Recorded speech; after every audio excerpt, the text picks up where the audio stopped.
और फिर जिंदगियों में जहर घोल कर ताक रातों में माफिया मांगते हैं लोग।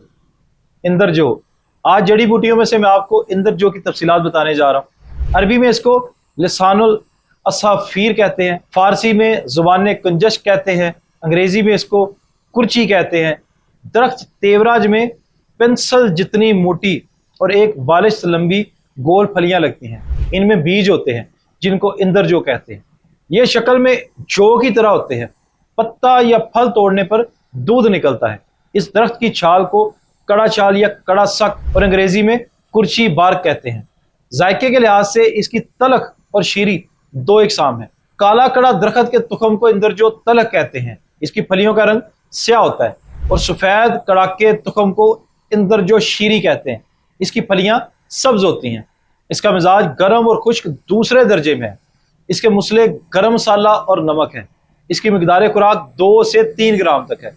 इंदरजो का दरख्त पाकिस्तान, जम्मू, कांगड़ा, असम, यूपी, राजपुताना, मतवस्त हिंद के गर्म और खुश्क मुकामात पर 4000 फुट की बुलंदी तक पाया जाता है। इंदरजो की जड़ पेड़ के कीड़ों के लिए मुफीद है।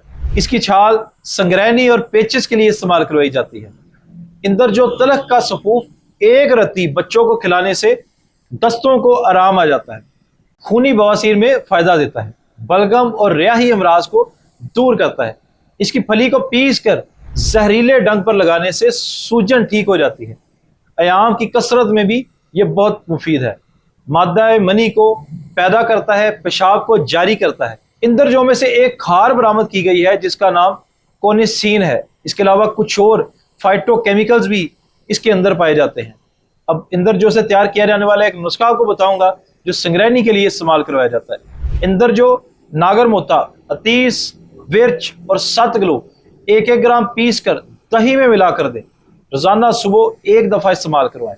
चंद दिन में संग्रहणी का मर्ज जड़ से खत्म हो जाएगा। मजीद मुफरदात के लिए हमारे चैनल को सब्सक्राइब करें और बेल आइकन को लाजमी दबाएं ताकि आने वाली वीडियोस का नोटिफिकेशन आपको मिल सके।